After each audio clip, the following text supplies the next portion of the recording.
Oke nih teman-teman, topik yang hari ini bakal kita bahas tuh seru banget. Karena pengalaman gue tinggal di kota besar ya, di Jakarta Selatan, di Istanbul, kemudian di Europe juga tinggal di kota besar, dan ngerasain banget apa yang disebut dengan hustle culture ya. Bahkan sempat juga ngalamin beberapa kali burnout. Mungkin teman-teman tadi ada yang menanyakan tuh di DM gitu. Apa sih bedanya burnout sama males gitu? Dan Iya, salah satu temen gue jawab kayak, apa sih hubungannya burnout sama males, kan beda banget gitu. Dan mungkin hari ini kita bakal deep dive ya, lebih dalam lagi sama pakarnya nih, karena aduh. Irwan nih suka banget bahas konten-konten tentang mental health gitu. Nah, mungkin kita bisa mulai dengan mendefinisikan ya apa itu hustle culture gitu. Mungkin gimana menurut Irwan? Sebenarnya hustle culture itu bukan istilah yang baku ya teman-teman. Jadi dia itu nggak istilahnya bukan istilah yang terkait dengan istilah psikologi atau mungkin istilah pekerjaan. Jadi sebenarnya hustle culture tuh kayak bisa dibilang bahasa gaulnya gitu. Bahasa gaulnya orang luar yang mereka buat ketika mereka itu ingin menggambarkan suatu lifestyle yang serba cepat. Jadi kuncinya karena ada kata hustle dia tuh serba cepat dan serba cepatnya itu lebih fokusnya ke arah produktivitas sebenarnya. Jadi semua hal itu harus terukur dengan angka, dengan kuantitas, terus harus cepet, harus beres dan harus banyak gitu ya. Jadi biasanya tuh hustle culture itu dampaknya adalah menjadikan diri kita itu terburu-buru dan akhirnya takut ketinggalan. Itu sih terutama. Oke, keren. Jadi kata kuncinya kalau menurut Irwan tadi, hustle culture itu teman-teman serba cepat dan eh, Dan banyak pikirannya gitu. tuh produktif produktif produktif Ya, gitu terus ya gitu. Mungkin betul. aku sedikit nambahin teman-teman. Jadi sempat juga riset dan dengerin beberapa sumber gitu bahwa hustle culture itu sebenarnya muncul pada tahun abad 20-an teman-teman, di mana orang-orang kulit hitam ya waktu itu yang tinggal di Amerika itu mereka harus bekerja keras gitu untuk Iya, mendapatkan income yang stabil gitu, karena mungkin di US kan ada konflik interrasial ya, jadi ada kayak kulit putih dan kulit hitam tuh belum begitu setara sih gitu di US, bahkan sampai betul. saat ini pun masih sering terjadi konflik kayak gitu ya. Dan gue sendiri tahu kata hustle itu sebenarnya dari Gary V gitu. Gary Vaynerchuk itu Jadi seorang entrepreneur yang mempopulerkan istilah hustle gitu. Dan gue sendiri tahu dari si Gary Vaynerchuk dan bener-bener terinfluence gitu bahwa hustle tuh kayaknya keren banget gitu. Jadi kayak tadi yang berawal dari orang-orang kulit hitam yang mereka istilahnya buat memenuhi kebutuhan ekonomi, tapi diubah tuh di abad 21 jadi sesuatu yang keren gitu. betul. Kalau bahkan kalau orang nggak melakukan hustle tuh terkesannya dia nggak keren, dia nggak produktif gitu ya. Dan mungkin kita coba ulas lebih lanjut sih gitu. Gimana menurut Irwan produktivitas itu sebenarnya yang baik tuh seperti apa gitu? Iya, jadi kalau kita lihat sebenarnya hustle culture itu pada ujungnya dia itu memberikan suatu standar yang enggak apa ya teman-teman, enggak enggak wajar gitu. Karena dengan adanya teknologi zaman sekarang dan sosmed dan istilahnya semua orang kan pasti kalau posting di sosmed itu mostly adalah hal-hal yang dia capai atau hal-hal yang dia peroleh gitu. Tapi sebenarnya nggak ada cerita-cerita di baliknya yang lengkap gitu. Jadi semua hal yang kita lihat dan kita cenderung membandingkan dengan orang lain gitu tanpa sengaja maupun tidak disengaja itu tuh menyebabkan kita jadi merasa oh kok orang-orang udah dapat ini ya tapi gue belum gitu, apalagi kalau misalnya orang-orang ini mungkin melakukan hal yang kurang lebih kita nilai sama dengan apa yang kita lakukan padahal sebenarnya bisa jadi beda gitu. Jadi kayak Hmm. benar-benar kita itu terpengaruh oleh race yang sebenarnya nggak pernah ada, jadi kayak terpengaruh oleh kompetisi yang sebenarnya nggak pernah nggak ada yang ngadain gitu, nggak ada penyelenggaranya tapi kita bikin sendiri dan emang society yang secara tidak langsung, secara tidak sengaja tuh membentuk itu. Jadinya kita jadi buru-buru deh, apa-apa jadi pengennya serba cepat, serba produktif. Kalau ngerjain hal yang nggak produktif, jadinya merasa diri itu kok gue gagal ya, kok gue nggak guna ya kayak gitu. Ya, jadi Gitu sih. menarik banget. Tadi aku sepakat sih sebenarnya memang kompetisi itu tidak ada ya, tetapi dihadirkan di benak orang-orang kayak seolah-olah ya hidup itu kayak biasanya terkenal dengan red race ya. Jadi kayak apa namanya, kompetisi tikus gitu ya, di mana ya orang ingin keluar dari lingkaran itu untuk mencapai posisi yang setinggi-tingginya. Dan mungkin Iya. kalau kita mencoba mengulik lebih dalam, mungkin itu menjadi alasan kenapa orang melakukan hustle ya. Jadi kayak dia ingin karirnya lebih tinggi, dia ingin prestasinya jauh lebih baik daripada orang lain, mungkin ingin secara Ya, sosial dianggap lebih, kayak gitu ya. Dan in return ya menyebabkan mereka kayak bekerja secara terus-menerus gitu. Mungkin hustle betul. culture itu adalah terus-menerus gitu. Bahkan hal ini sempat dipopulerkan teman-teman oleh mantan CEO-nya Uber ya. Dia sempat bikin statement tuh, kalian tuh harus kerja keras dengan resource yang terbatas tapi hasil yang optimum. Ini yang mungkin sering terjadi di perusahaan-perusahaan startup ya di Indonesia, di mana gue pernah main di salah satu startup di Blok M, Waduh. sekitar jam 8 malam gitu untuk mengikuti sebuah seminar. Dan betapa kagetnya ya begitu masuk ke dalam ruangannya itu, ternyata di situ employee-nya masih banyak banget gitu. Mereka masih Masih depan bekerja, komputer. masih lembur sampai tengah malam. Mungkin gimana menurut Irwan, kenapa orang-orang itu kayak terjebak dalam hustle culture itu, kenapa sih gitu? Apa ya?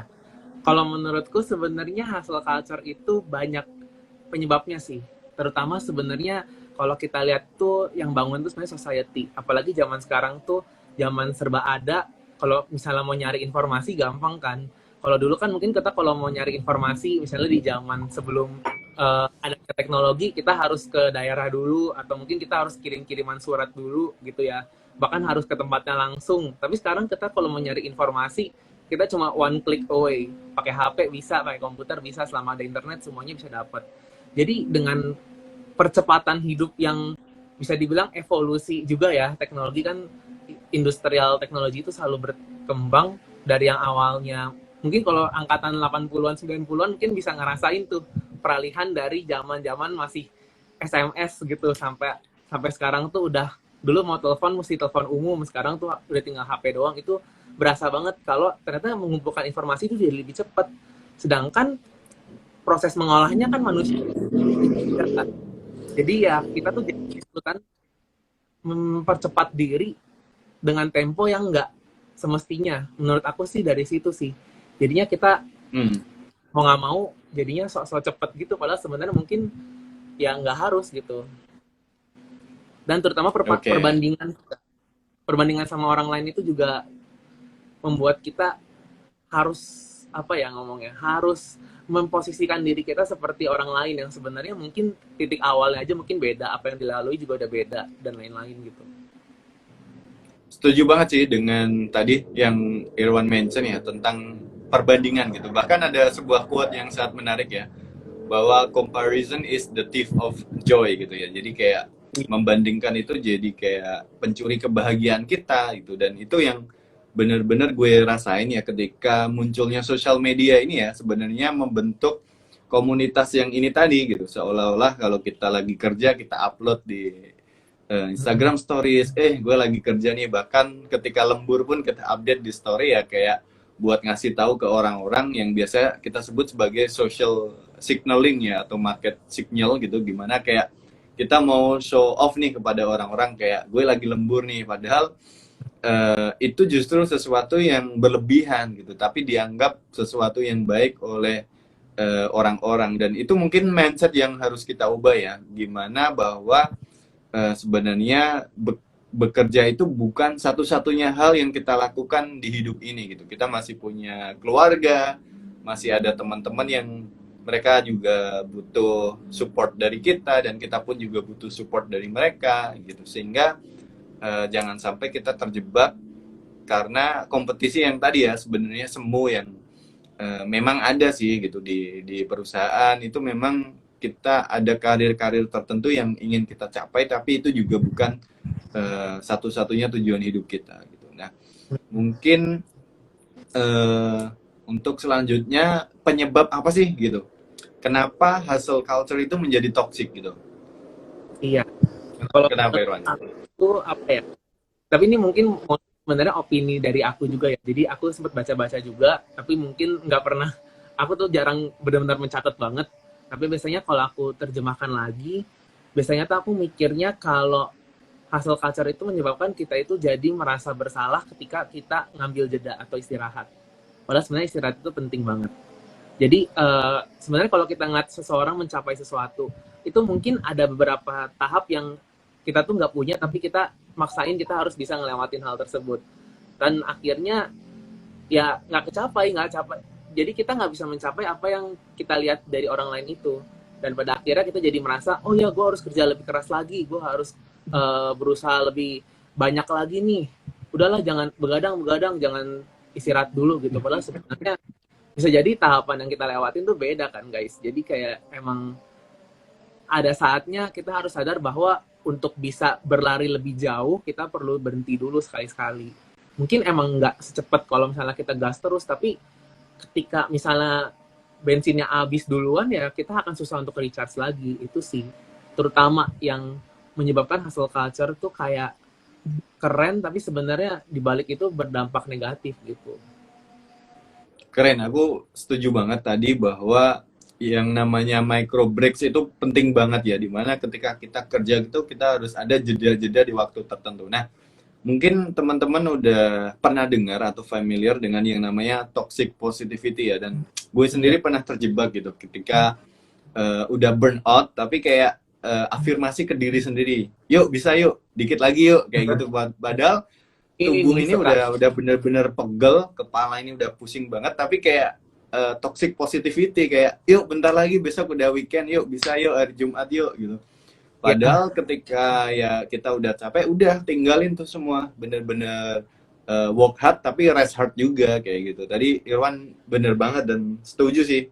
Ini yang sering terjadi sih pada gue sendiri, terutama di kota-kota besar ya, yang akhirnya muncul tuh fenomena kayak tipes kayak gitu, orang-orang jadi mudah sakit karena yang tadi sih kayak nggak taking care of dirinya sendiri kayak gitu. Ada istilah juga namanya toxic productivity guys. Jadi toxic productivity itu sebenarnya kayak toxic positivity yang ditanamkan pada hustle culture itu yang berkembang. Jadi kita merasa kalau untuk produktif itu kita ingin mengejar produktif. Tentunya siapa sih yang nggak mau produktif di dunia ini gitu ya. Tapi pada akhirnya cara yang kita pilih itu salah. Bisa karena standar yang kita terapkan itu jadi bergeser karena kita melihat orang lain juga, karena kita merasa kok kita nggak fulfill standar yang ada di sosial ya, padahal sebenarnya ya apa yang kita achieve itu mungkin emang udah terbaik untuk saat ini gitu. Jadinya kita overthinking ke masa depan, gimana ya kalau misalnya nggak bisa, padahal kan nggak bisa kita kendaliin juga tuh outputnya seperti apa. Tapi kita bisa berusaha dan kita bisa manage. Mungkin pada terpengaruh ini juga ya statement bahwa hasil itu tidak mengkhianati usaha gitu. Mungkin statement seperti ini itu justru yang sebenarnya untuk memotivasi, tapi jadi kayak tadi ya, jadi kayak apa namanya, orang-orang malah overthinking, gimana sih kok hasilnya nanti bakal sesuai ekspektasi gue nggak gitu. Padahal ya ada juga namanya konsep kan stoicism ya, dimana ya kita benar-benar berusaha sebisa mungkin, tapi benar-benar hasil itu out of our control gitu ya mungkin ya. Betul. Nah, kalau Irwan sendiri pernah nggak ngalamin yang namanya burnout gitu? Oke, jadi hustle itu kan sebenarnya pasti ada masanya dan pasti kita tuh nggak selalu bisa menerapkan itu in the long run. Jadi memang harus ada kelolaan diri juga, dan kalau misalnya kita kebablasan itu bisa menyebabkan burnout gitu. Kalau aku sendiri sebenarnya burnout itu pernah dulu, mungkin sekitar tahun 2020, 2 tahun yang lalu lah Kak. Itu puncak-puncak di mana aku merasa aku lelah banget ngapa-ngapain.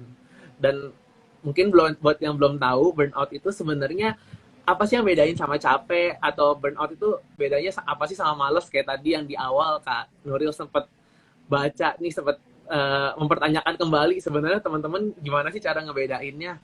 Nah, kalau burnout itu sebenarnya kita tuh harus ngelihat dari jangka waktunya. Jadi burnout itu biasanya terjadi dalam jangka waktu tertentu nih.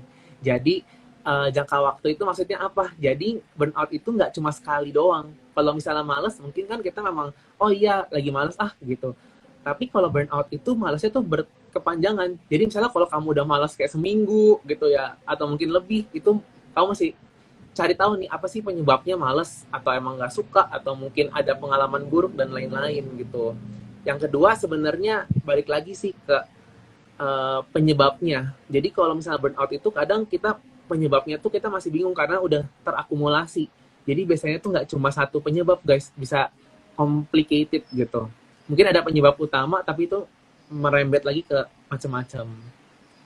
Kurang lebih seperti itu sih Kak kalau menurut aku ya kalau burnout. Ya, aku pernah ngerasain juga, jadi kayak pernah males mungkin beberapa kali, tapi ya seperti yang Iwan bilang tadi, males ya paling sehari 2 hari. Tapi ketika burnout itu bisa kayak seminggu, bener-bener kayak yang biasanya gue alami nih ketika burnout tuh kayak ngerasa detach sih dari sosial gitu, kayak gue mengurangi interaksi sosial dengan orang-orang dan cenderung isolasi diri sendiri gitu. Dan kalau burnout ini nggak segera kita selesaikan gitu, mungkin malah bisa jadi yang namanya depresi. Dan gue sendiri juga pernah ngalamin yang namanya depresi, dan ini jauh lebih parah daripada burnout sih. Jadi kalau burnout itu gue cenderung isolasi diri sendiri, mungkin di kamar, nggak keluar, nggak interaksi dengan temen, nggak interaksi dengan keluarga. Kalau depresi ini kita lebih reaktif sih gitu, dan reaktifnya itu cenderung marah-marah gitu loh, kayak jadi lebih sensitif, jadi lebih emosian,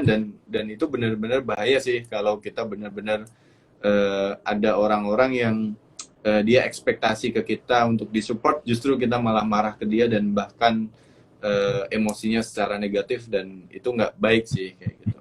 Dan mungkin Irwan biasanya ngapain nih kalau lagi burnout gitu? Oh iya, mungkin tadi aku tertarik nih sama pernyataannya Kak Nuril, kalau depresi itu lebih parah daripada burnout.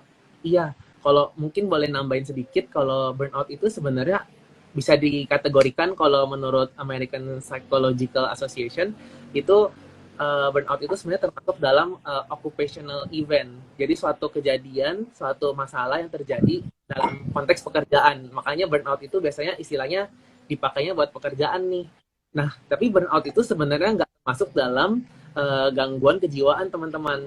Jadi dia itu bisa menuju atau bisa menyebabkan gangguan kejiwaan jika dibiarkan terlalu lama dan tidak ditanggulangi gitu.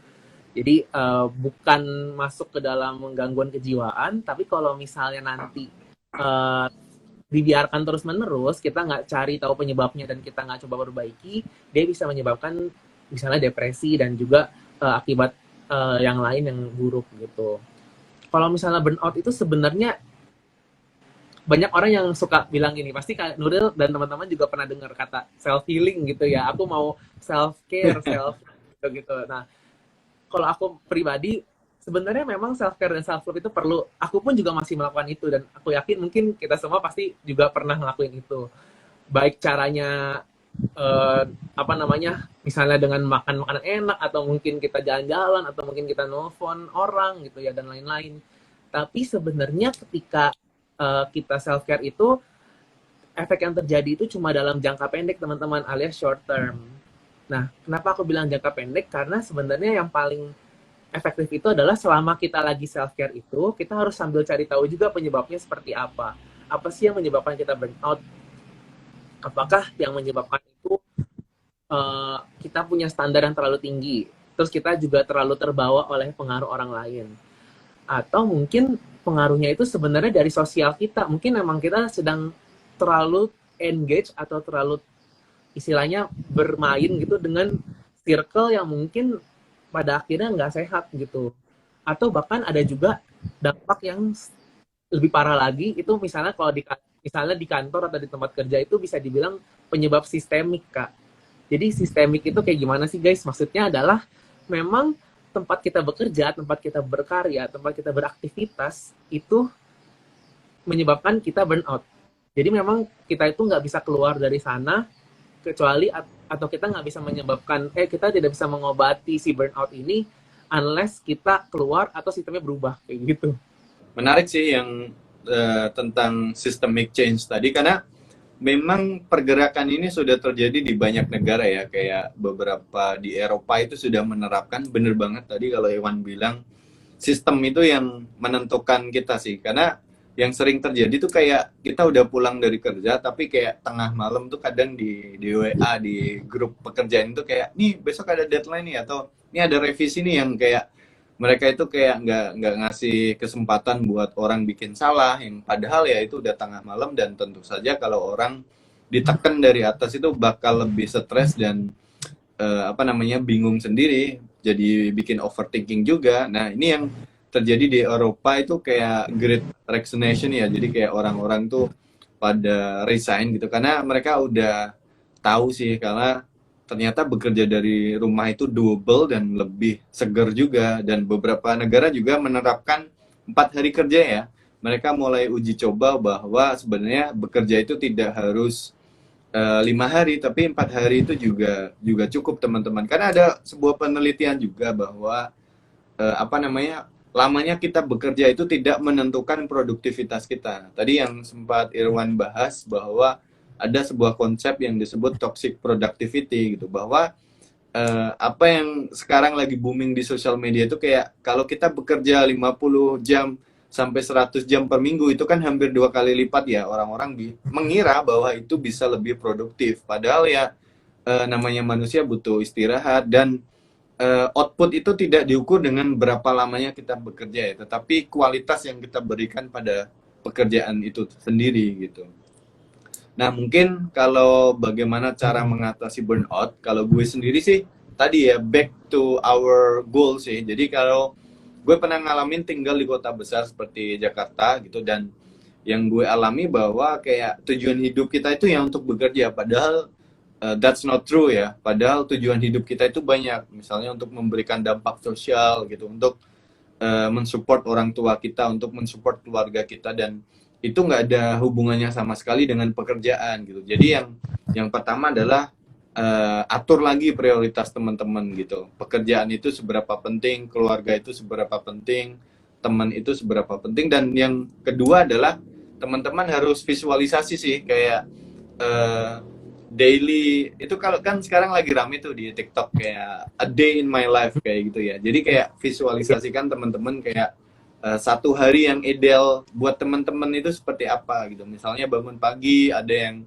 mungkin sepedaan, ada yang mungkin jogging, ada yang mungkin renang.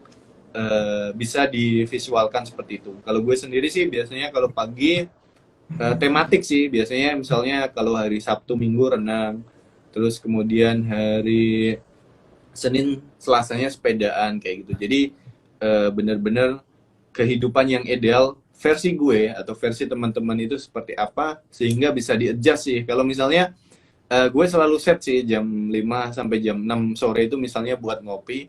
Ketika ada orang ngajakin gue meeting itu rata-rata gue tolak gitu. Jadi kayak oh enggak nih di jam 5 jam 6 gue udah ada schedule sendiri buat me time gitu. Jadi ketika ada orang propose meeting atau ketemuan jam segitu ya agak jarang gue iyain gitu. Jadi kayak it's okay buat reject ya. Kalau ada orang-orang offer kita itu kita nggak harus selalu mengiyakan gitu. Karena kalau kita udah Betul. punya schedule sendiri ya kasih prioritas ke diri sendiri itu bukan egois sih, tapi karena kita juga punya value dan prioritas yang kita lebih dahulukan gitu sih.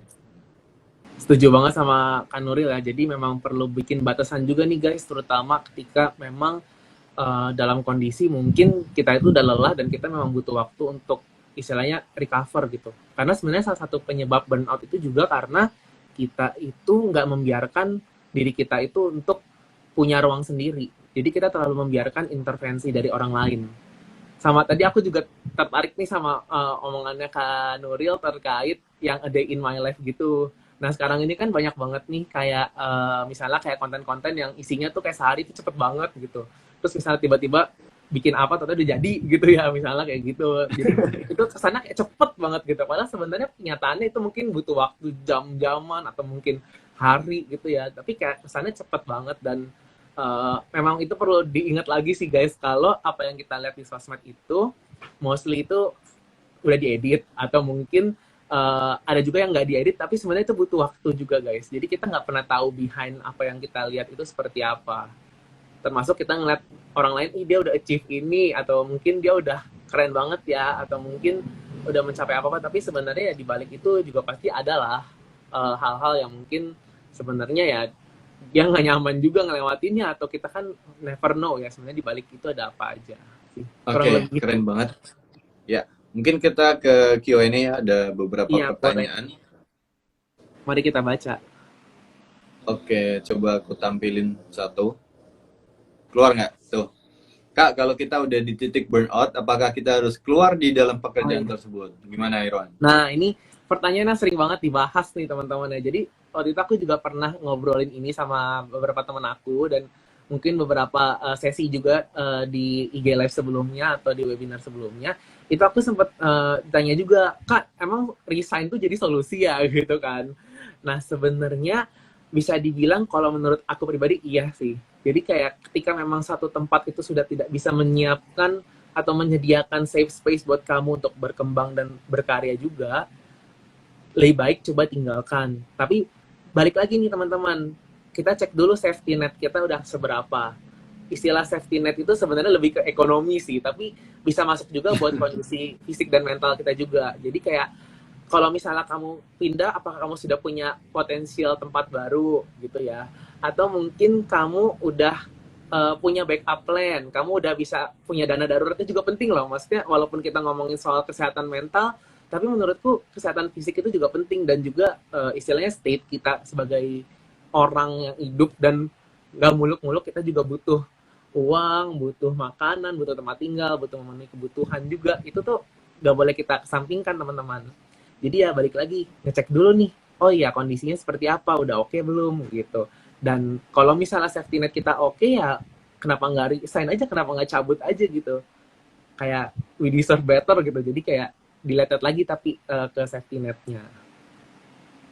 Oke, kalau kalau aku mungkin ini ya, pengalaman sendiri pernah terjebak dalam suatu perusahaan yang benar-benar culture-nya itu toxic gitu. Waduh. Kenapa toxic gitu? Misalnya orang-orang yang sebenarnya lembur itu kan sebuah pilihan ya. Kalau kalian mau lembur, boleh. Kalau tidak, tidak. Tapi di culture itu muncul kayak paksaan gitu. Kemudian ketika kita mau mengajukan cuti itu kayak dipersulit gitu loh. Kayak kenapa cuti gitu.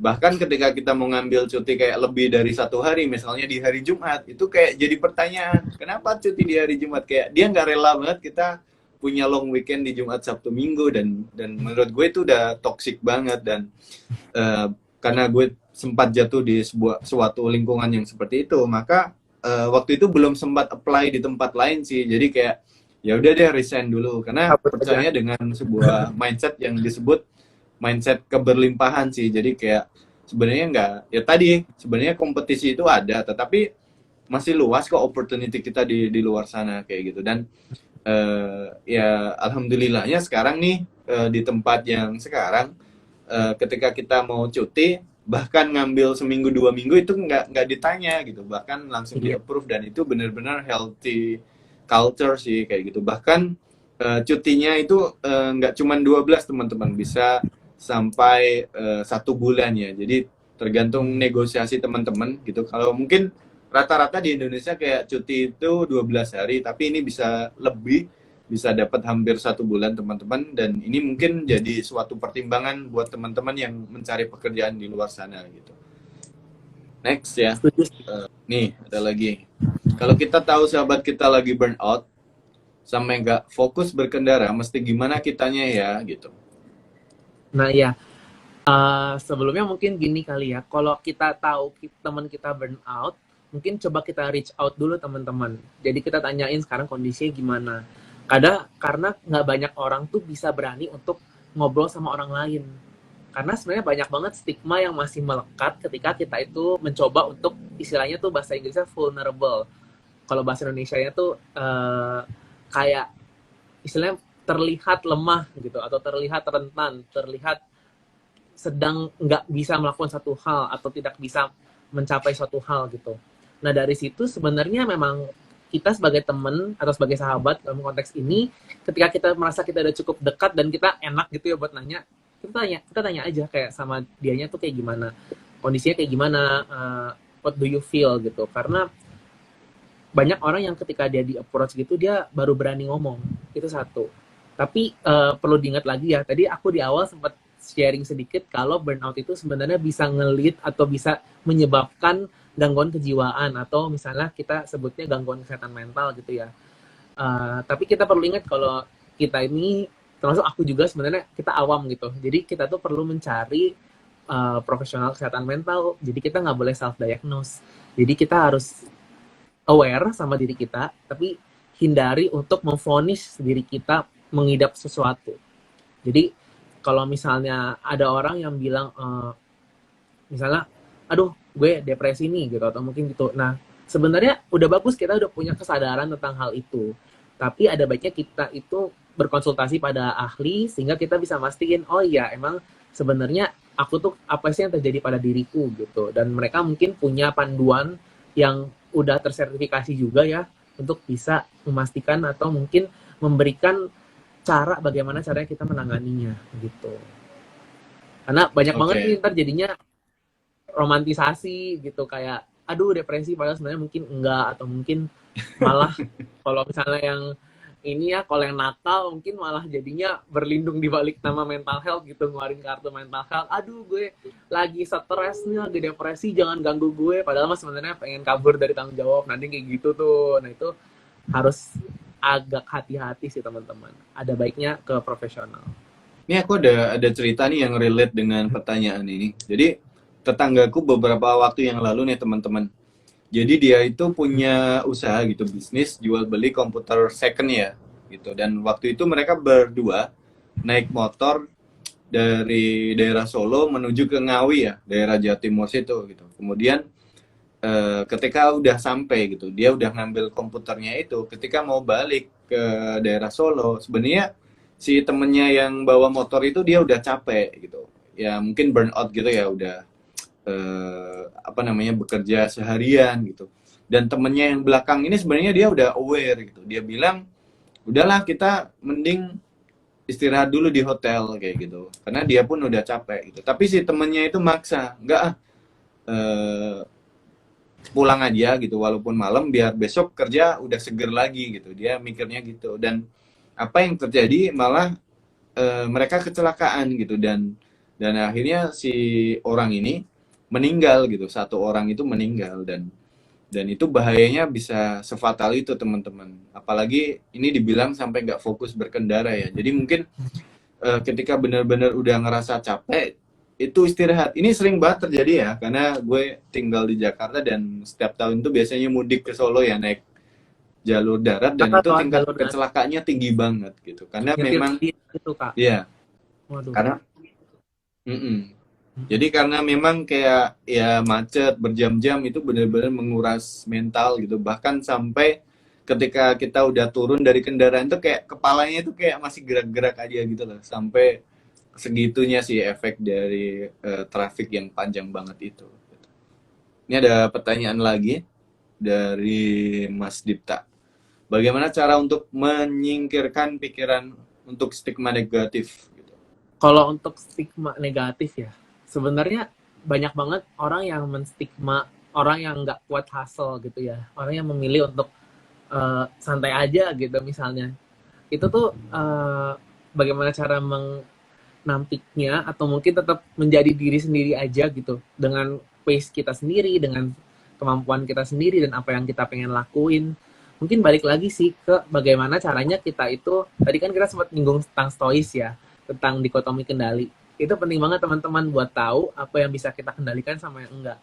Jadi sebenarnya apa yang bisa kita kendalikan itu mostly adalah pikiran dan perasaan kita. Jadi sebenarnya apa yang ada dalam diri kita sama apa yang kita lakukan. Jadi bagaimana caranya kita memberikan respon pada sekitar kita, pada kejadian-kejadian di sekitar kita, pada omongan orang lain tentang diri kita gitu. Sedangkan apa yang dilakukan sama orang lain, terus apa yang terjadi di dunia ini gitu, itu nggak bisa kita kendalikan.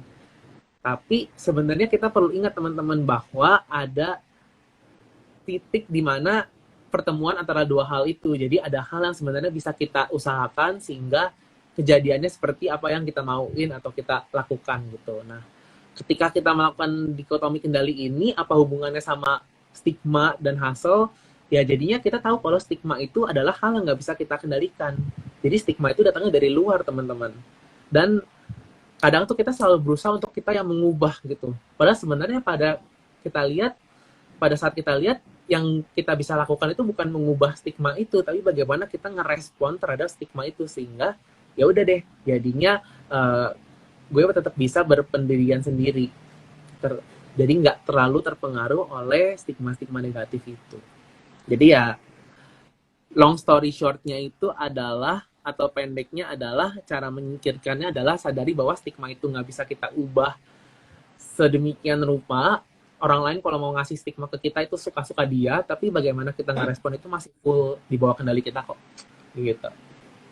Oke, ini menarik banget nih kalau ngomongin stigma negatif, dan aku mau tarik sedikit kembali ke hustle culture ya, dimana ketika orang-orang itu kerja keras gitu, ini menyebabkan orang-orang yang tidak bekerja sekeras dia itu seolah-olah mendapatkan stigma atau label negatif ya, dan ini sering banget terjadi di kantor gitu. Dan gue pernah banget ngerasain gitu, ketika kerja itu kan biasanya 9 to 5 ya, jam 5 kita pulang gitu. Iya. Ketika gue pulang on time tuh kayak teman-teman kantor gitu kayak tenggo nih kayak gitu loh, kayak Oh iya. kok gue jadi yang dikecam, gue kan kerja profesional gitu, kontrak gue kan kerja di jam kerja, kalau udah itu ya gue pulang, gue ada urusan lain. Tapi kayak orang-orang tuh ngasih stigma negatif-negatif seperti itu gitu. Bahkan ketika misalnya weekend, kayak orang-orang tuh kan masih produktif aja ya, padahal hari weekend ya kayak entah dia bikin konten, entah dia ikutan webinar, ikutan seminar, sehingga kayak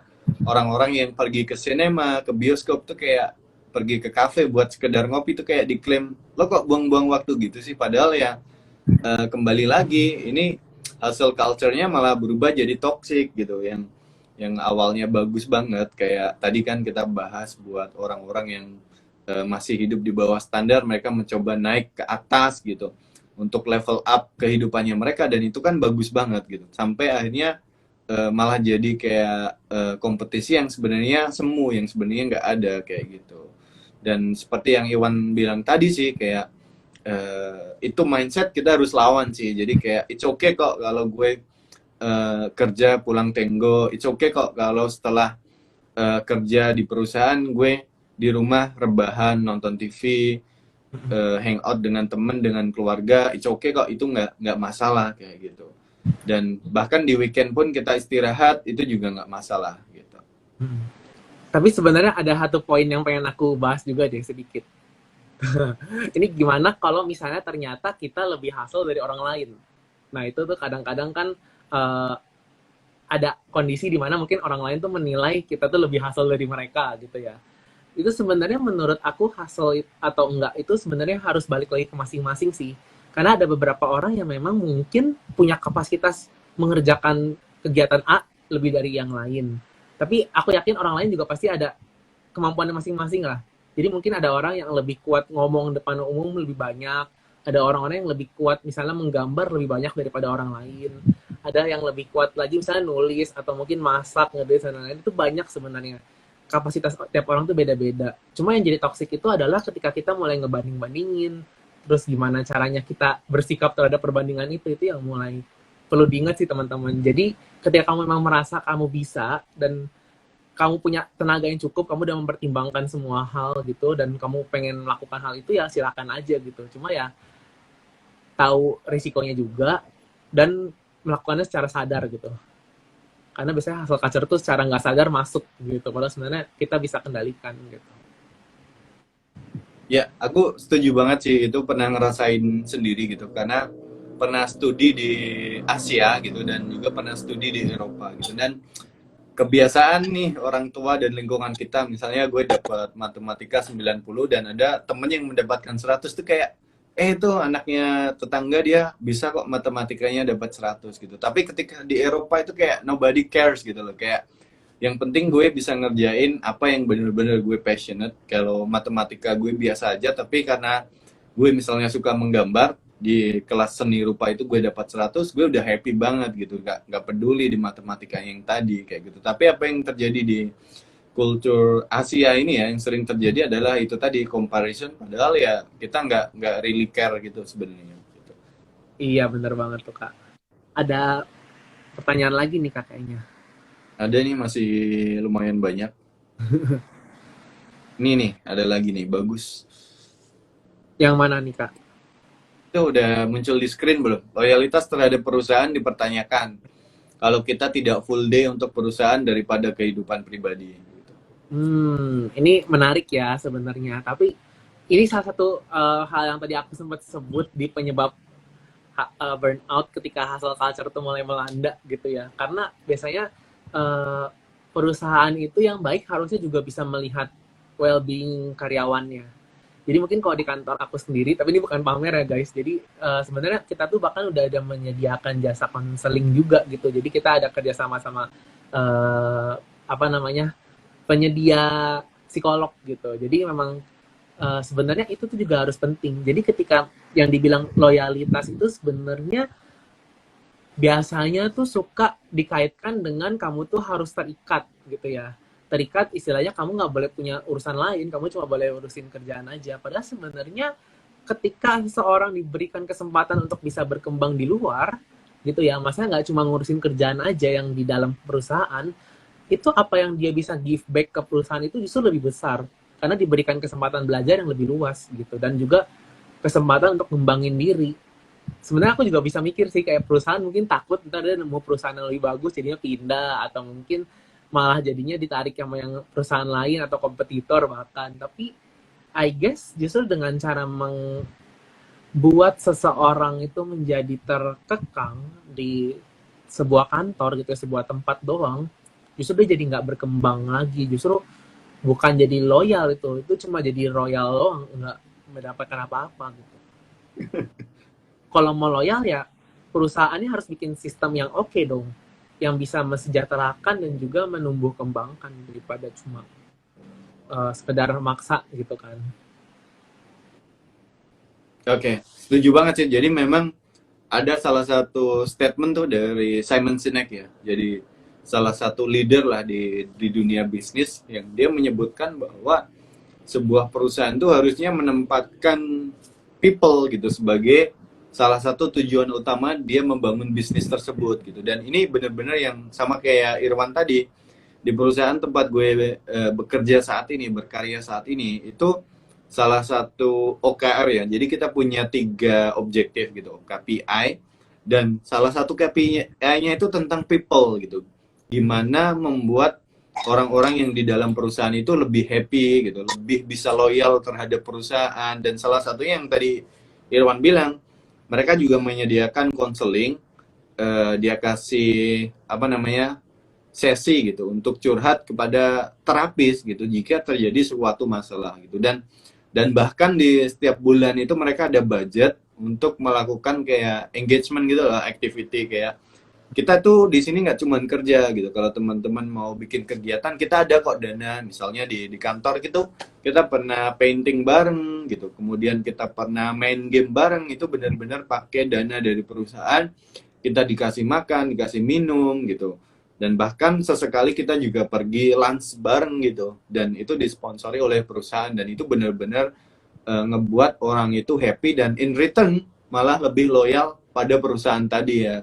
Tapi kalau loyalitas itu ditekan, dibully, itu malah justru membuat si orang tersebut nggak betah di perusahaan itu dan malah secepat mungkin kabur ya dari perusahaan itu. Gitu. Iya, benar banget. Dan balik lagi sih ke orang-orang yang ada di perusahaannya juga ya. Ketika perusahaannya punya sistem yang sehat, aku yakin deh mayoritas dari karyawannya atau orang-orang di dalamnya juga pasti punya mindset yang sehat gitu, mindset yang nggak toxic dan nggak bikin pressure ketika bekerja. Oke. Next question ya. Ini ada yang menarik nih Kak, yang dari Yang mana nih? Viani A 11. Oke, aku ambil ya. Ya, Kak, ketika kita dalam kondisi burnout, tapi waktu nggak memungkinkan untuk ambil waktu istirahat gimana ya? nah ini menarik nih. Ketika kita memang mungkin nggak sempat istirahat gitu ya, benar-benar nggak ada nih deadline-nya kenceng banget gitu. Nah, kira-kira gimana gitu? Caranya adalah kita kenalin dulu penyebabnya apa. Jadi sebenarnya kan memang akarnya itu dari penyebabnya. Setidaknya kalau kamu udah aware sama penyebabnya, kamu tuh udah bisa merumuskan gitu loh, kayak oh yang terjadi pada diriku tuh hal ini loh gitu. Dan penyebabnya ini loh karena si misalnya tugasnya atau orangnya atau bahkan kantornya gitu ya, itu berlaku kurang adil sama aku, atau bahkan berlaku tidak manusiawi ke aku gitu. Nah, itu kita bisa langsung masuk ke dalam solusinya. Jadi kita bisa cari tahu dulu nih solusinya apa ya yang cocok buat menghadapi si penyebab burnout ini gitu. Itu kan memang kita harus sambil jalan gitu ya. Itu satu, sebenarnya tahu dulu penyebabnya. Jadi kamu udah tahu dulu kondisi kamu seperti apa.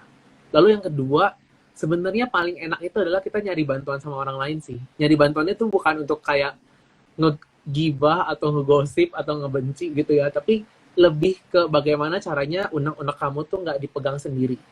Jadi kamu tuh bisa ngelampiasin sebagian, karena nggak mungkin semua ya, setidaknya sebagian dari apa yang kamu pikirin gitu ke orang lain. Jadi kamu tuh punya teman cerita, jadi kamu nggak ngadepin sendiri. Dan syukur-syukur kalau orang lainnya itu bisa membantu mencarikan solusi atau membantu memberikan ide dan memediasi kamu dalam mencari solusi.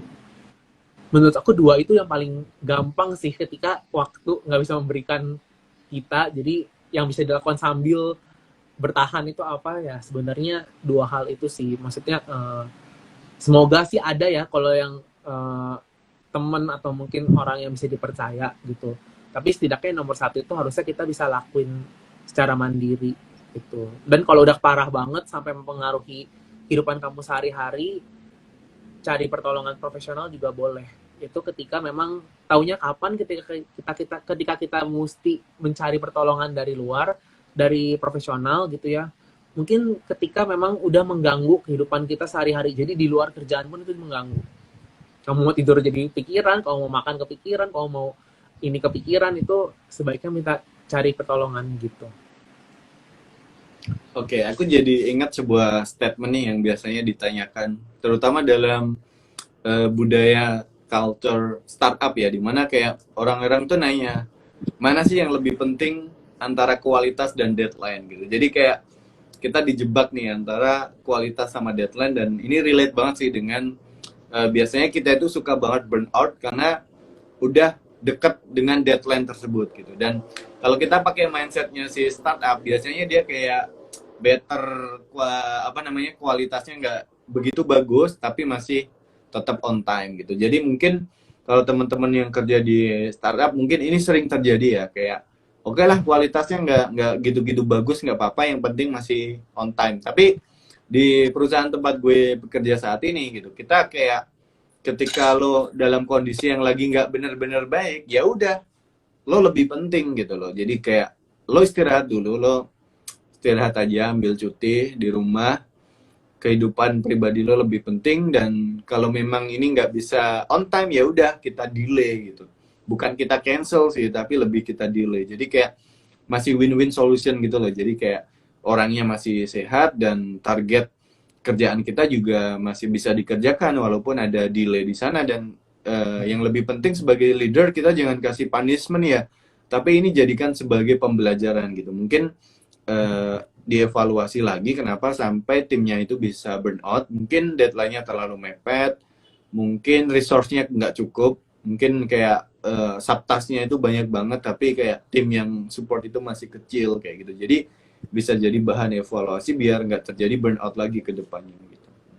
Betul banget, harus evaluasi itu penting guys, feedback juga, dan harus bisa saling mendengarkan juga sih dalam satu tim itu. Oke. Kalau pas belajar sesuatu atau kegiatan itu sedang berlangsung, kita nggak merasa excited, burnout juga bukan gitu. Sebenarnya kalau dibilang burnout juga bukan, bisa jadi iya, bisa jadi enggak. Tapi kalau misalnya memang kita excited karena kita nggak suka, ya itu sebenarnya bukan burnout sih. Itu karena nggak suka aja gitu. Tapi ya kalau kamu paksain terus-menerus dan ternyata suka itu tidak, perasaan nggak suka itu nggak berubah menjadi rasa suka, dan kamu tetap paksain, ya bisa burnout aja sih ketika emang udah dilakuin terus-menerus gitu. Tapi kalau dalam konteks pertanyaannya Mbak Sari ini, eh, bukan sih kalau menurut aku. Soalnya kalau kalau burnout itu sebenarnya ketika sudah mempelajari dan berkegiatan, tapi kamunya itu bukan nggak merasa excited, tapi kamu merasa lelah, terus kamu juga bingung kenapa lelah ya gitu. Kalau ini kan kamu mungkin tahu kayak nggak excited gitu ya, mungkin nggak suka atau mungkin nggak tertarik dengan isinya atau pengen mempelajari yang lain gitu. Kalau menurut Kak Nuril gimana dalam case-nya Kasarin? Bener banget sih. Jadi memang tadi ya kembali lagi ke definisi burnout adalah salah satunya dia menarik diri ya. Dan Mm-mm. dan ini bisa di notice sih, kayak misalnya gue hobi nonton film di bioskop gitu, dan ketika terjadi burnout tuh kayak diajakin temen, diajakin keluarga buat nonton tuh nggak excited gitu. Mungkin gue lagi burnout dan butuh nggak ngapa-ngapain, do nothing itu juga penting sih, sesekali gitu, nggak ngapa-ngapain seharian gitu, bahkan semingguan juga nggak apa-apa nggak ngapa-ngapain gitu. Nah, tapi kalau dalam konteks nggak excited bukan karena burnout ya, mungkin memang karena nggak ada interestnya sih di sana gitu. Misalnya kayak anak teknik nih, biasanya diajak ngomongin hal-hal yang berbau sosial dia agak kurang peka gitu. Mungkin Ya, sebaliknya juga, anak-anak sosial mungkin diajak ngomongin engineering mungkin nggak nyambung juga gitu, karena memang purely nggak ada interest aja sih di sana gitu. nggak suka aja mungkin. Ini mungkin ada pertanyaan dari Kak Siapa? Takesa Vintage. Ini dia cerita ada temennya yang kerja bisa sampai jam 2 malam.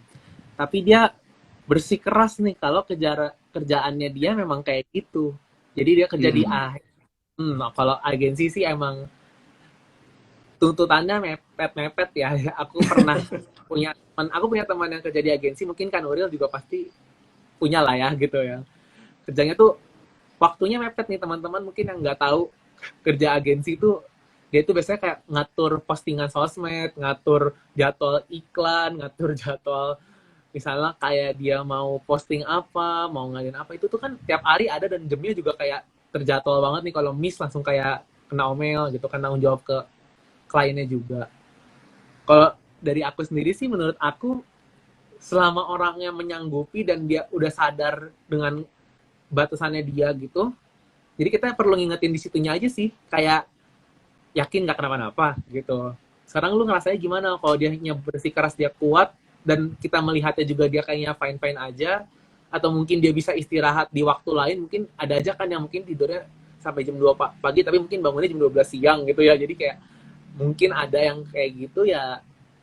Menurutku sih perlu di warning aja sih, tapi nggak perlu sampai kita mengikut campuri terlalu jauh. Karena sebenarnya balik lagi setiap orang tanggung jawab sama dirinya masing-masing ya.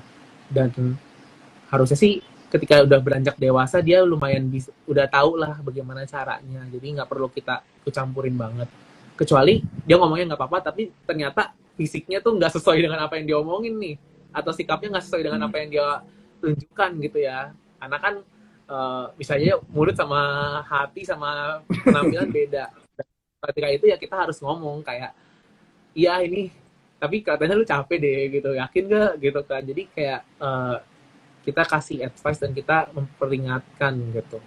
Tapi jangan sampai kita maksa, kita berasa lebih tahu, kita menggurui. Agak hati-hati aja sih. Itu malah bisa jadinya gara-gara kita nanti burnout-nya gitu. Aku malah keinget berita yang beberapa hari kemarin sempat viral ya, yang anak dari politikus itu loh, yang masih muda, masih usia 20-an, yang secara mendadak dia meninggal gitu, dan ada Oh iya, iya. indikasi memang dia kurang istirahat gitu kan. Dan ini ya, walaupun tadi kita sempat bahas kapasitas tiap orang itu berbeda, mungkin ada yang bisa kerja kayak sehari 12 jam, tapi kalau kerja sampai 2 malam itu benar-benar, kalau parameternya standar ya, kerja dari jam 8 atau jam 9 sampai jam 2 malam, itu benar-benar overload sih, itu benar-benar toxic Nggak, productivity gitu. Tapi gue pernah juga kayak punya temen yang kerja di agency, kliennya itu di Amerika gitu. Jadi memang dia kerjanya dibalik, dari jam 7 malam sampai ya sekitar jam-jam 2-an itu gitu. Jadi mungkin bisa dievaluasi lagi sih. Kalau kerjanya dia memang dari pagi, ya itu toxic productivity, kasih tahu aja, karena kehidupan itu long term men gitu. Jadi kayak lo produktif dalam short term, tapi long termnya ntar lo malah nyusahin orang lain, kan gak enak juga ya. Kayak baru usia 40-an atau 50-an udah sakit-sakitan, yang in return jadi kayak ngerepotin banyak orang gitu sih, dan secara finansial juga nggak bagus juga kayak gitu. Oke, mungkin Iya, last kurang question lebih ya habis ini ya.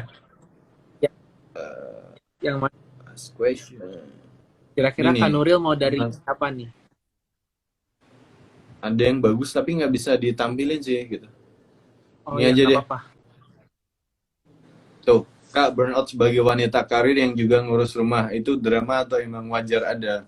Eh, No me time. itu jelas wajar sih, karena nggak ada ya. Sebenarnya ada sih, kadang-kadang orang karena udah tahu nih, saking taunya sama kondisi mental health, tapi dia malah jadi menggunakan kartu mental health itu sebagai excuse gitu ya, atau sebagai alasan gitu. Tapi ketika dalam konteks ini adalah kamu sudah mengurus rumah, terus kamu bekerja juga, dan mungkin ngurus anak juga kalau udah punya anak gitu ya, itu wajar banget sih, malah sangat wajar gitu. Dan itu bisa terjadi pada siapapun ya teman-teman, apapun pekerjaan kamu, terus eh, apapun latar belakang kehidupan kamu gitu, itu bisa terjadi.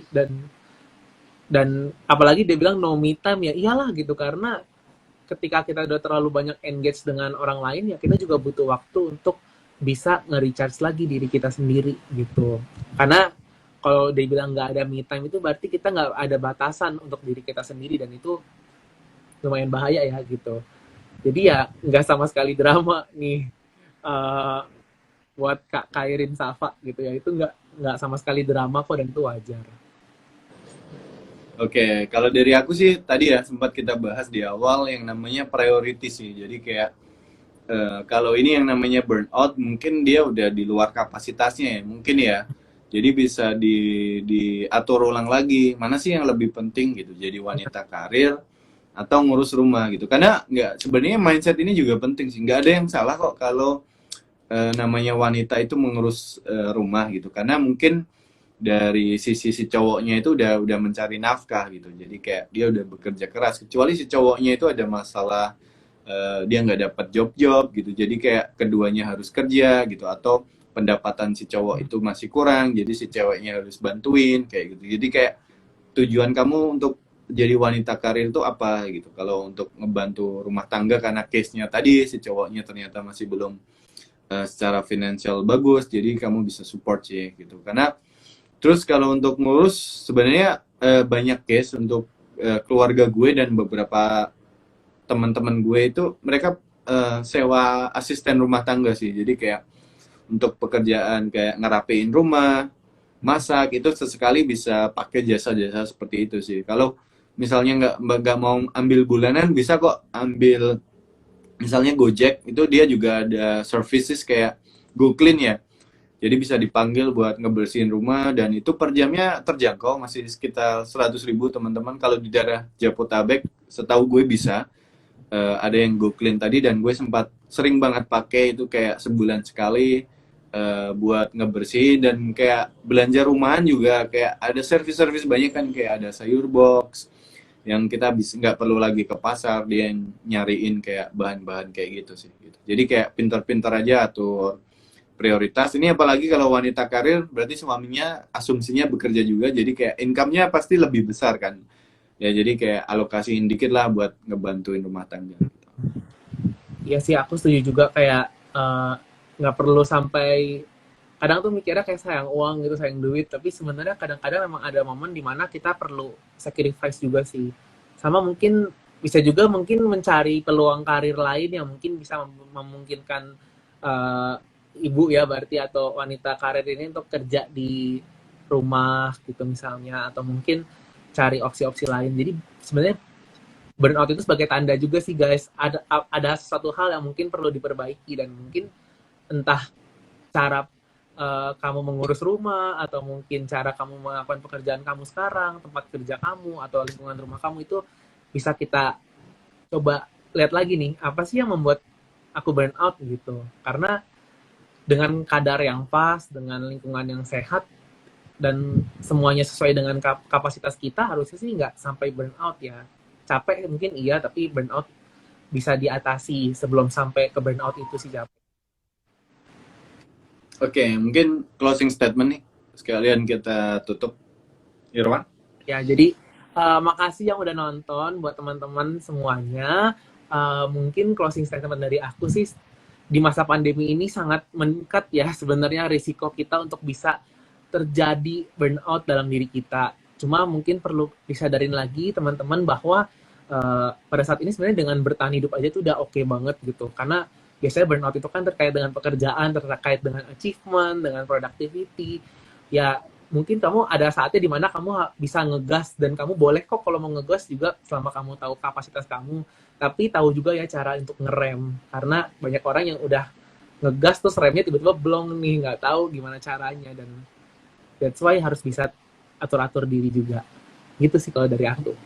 Oke, kalau dari aku mungkin kita harus reverse kembali ya, kayak definisikan ulang hustle culture gitu. Karena selama ini kayak bekerja overtime, kemudian kayak di weekend pun kita harus kerja, itu kayak stigma yang positif gitu. Dan kita sering banget ngelihat itu di sosial media, padahal itu nggak wajar teman-teman. Jadi kayak that's not okay, that's toxic gitu. Jadi kayak toxic productivity dan toxic positivity yang tadi sempat kita bahas. Kalau memang udah saatnya istirahat ya istirahat gitu. Dan apa namanya, definisi sukses itu juga teman-teman sendiri yang mendefinisikan gitu. Mungkin untuk sebagian orang karir yang tinggi, hidup di kota itu adalah sukses buat mereka. Tapi banyak case juga kok yang orang-orang tinggal di Jakarta itu cuman buat ngumpulin modal, dia balik ke kampung halamannya, dia bangun kampung halamannya, dan itu juga sukses gitu. Dan mungkin tadi karena ada ibu-ibu juga, nggak ada yang salah dengan menjadi seorang ibu rumah tangga ya menurut gue. Dan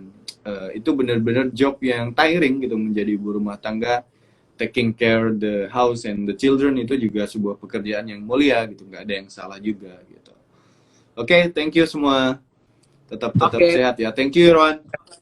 sama-sama Kak Nuril, makasih untuk kesempatannya.